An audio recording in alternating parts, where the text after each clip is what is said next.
Video like کر کے آگے شیئر ضرور کر دینا۔ مجدد الفسانی رحمت اللہ تعالی علیہ کے بچے ایک مولوی صاحب کے پاس مدرسہ پڑھتے تھے، ایک مولوی صاحب کے پاس علم حاصل کرتے تھے۔ مولوی صاحب حضرت مجدد الفسانی رضی اللہ تعالیٰ عنہ سے ملنے کے لیے آتے ہیں۔ جب ملاقات کے لیے آئے تو اس وقت حضرت مجدد الفسانی رحمت اللہ تعالیٰ علیہ نے مولوی صاحب کی طرف کوئی توجہ نہیں کی، ان کو کوئی رسپیکٹ نہیں دیا، ان کو کوئی عزت نہیں دی۔ مولوی صاحب تھوڑی دیر رک کر کے چلے گئے۔ جب چلے گئے تو اس وقت تو بچوں نے کہا، ابا جان ہمارے استاد آپ سے ملنے کے لیے آئے تھے، آپ نے کوئی توجہ نہیں کی، آپ نے ان کو کوئی عزت نہیں دی، آپ نے ان کو کوئی جو ہے وہ اہمیت نہیں دی۔ حضرت مجدد الفسانی شیخ احمد سرہندی فرماتے ہیں، میرے بیٹو میں اس کو کیسے عزت دیتا؟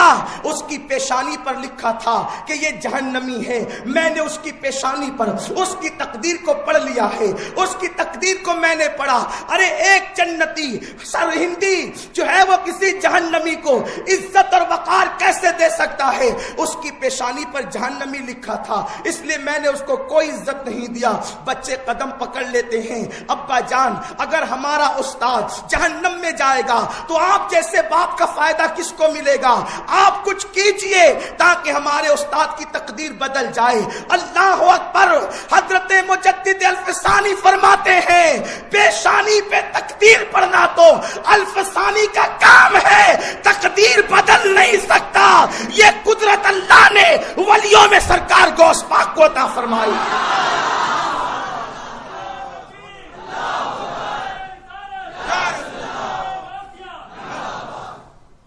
تقدیر کی 3 قسمیں ہیں اور اس میں بھی کئی قسمیں بیان کی گئی ہے۔ بعض تقدیریں تو وہ ہے جو ہماری اپنی دعا سے بدل جاتی ہے، بعض تقدیریں وہ ہیں جو اولیاء اللہ کے اشارے سے بدلتی ہے، جو ہماری دعاؤں سے نہ بدلے، جو عام ولیوں کی دعاؤں سے نہ بدلے، اس تقدیر کو غوث پاک بدل دیا کرتے ہیں۔ مجدد الفسانی کہتے ہیں کہ میں آج کی رات سرکار غوث پاک کی بارگاہ میں عرضی پیش کروں گا، اگر وہ توجہ کر دیں تو تمہارے استاد کا بیڑا پار ہو سکتا ہے۔ یہ بات مجدد الفسانی کب کر رہے ہیں؟ لوگ کہتے ہیں ٹھیک ہے چلو مان لیا کہ غوث پاک جب زمین کے اوپر حیات تھے تو کوئی ان سے مدد مانگتا تھا، وہ مدد کر دیتے تھے، لیکن اب تو وہ قبر میں ہیں، اب مدد تھوڑی کر سکتے ہیں۔ بلکہ یہاں تک کچھ ظالم کہتے ہیں اب تو وہ مجبور ہو گئے۔ ظالم وہ تیرا مقتدا ہوگا جو مرنے کے بعد مجبور ہوتا ہے، ہمارا غوث وہ ہے، قدرت والے خدا نے میرے غوث کو قدرت عطا فرمائے۔ ہمارے امام اعلیٰ حضرت کہتے ہیں بندہ قادر کا بھی قادر بھی ہے عبد القادر، قادر کا بندہ عبد القادر کو بھی اللہ نے قدرت عطا فرمائی ہے، ان کی قدرت کو کوئی کیا جانے۔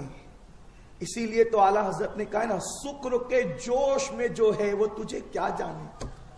یہ شکر جو ہے نا، شکر ولایت کی ایک منزل ہوتی ہے، ولایت کی 28 منزلیں ہیں، اس میں سے ولایت کی ایک منزل حالت شکر ہے، یعنی اللہ کی محبت میں ولی اتنا گم ہوتا ہے کہ اس کو اپنے آپ کی خبر نہیں رہتی۔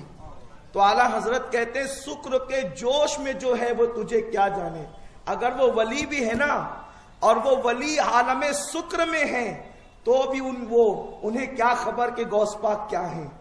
کس سے پوچھا جائے غوث پاک کا مرتبہ تو کہتے ہیں شکر کے جوش میں جو ہے وہ تجھے کیا جانے، خضر کے ہوش سے پوچھے کوئی رتبہ تیرا۔